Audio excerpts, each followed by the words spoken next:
So my new passion, I didn't go out to choose it, it just somehow happened.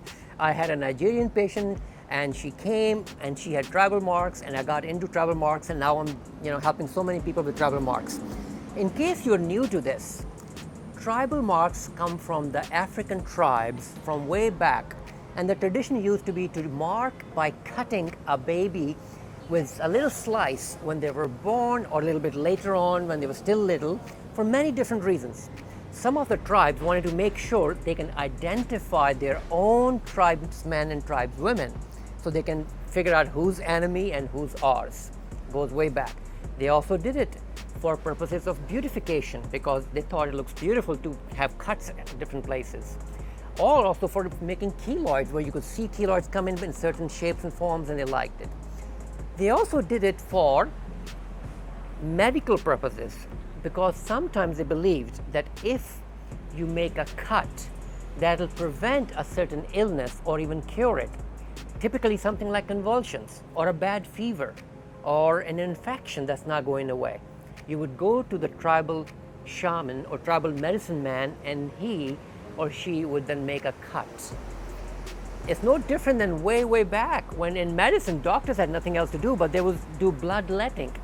They would go ahead and cut a person's vein or an area where it could bleed, and then they would say, oh, you're cured. So these are old traditions, not happening anymore, but there's a lot of people walking around all over the world, unfortunately, with those. And majority of my patients are from Nigeria. And majority of the Nigerian patients are from the tribe Yoruba. So the Yoruba tribe, I think, has stopped doing it, and I'm very happy, but Yoruba has a lot of people that went through it. Other one is Delta. Delta is very common too.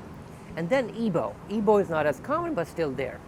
After Nigeria, I see a lot of people from Ghana, and they're different. Typically Ghana patients that I see, they have horizontal cuts or diagonal, or only one horizontal cut.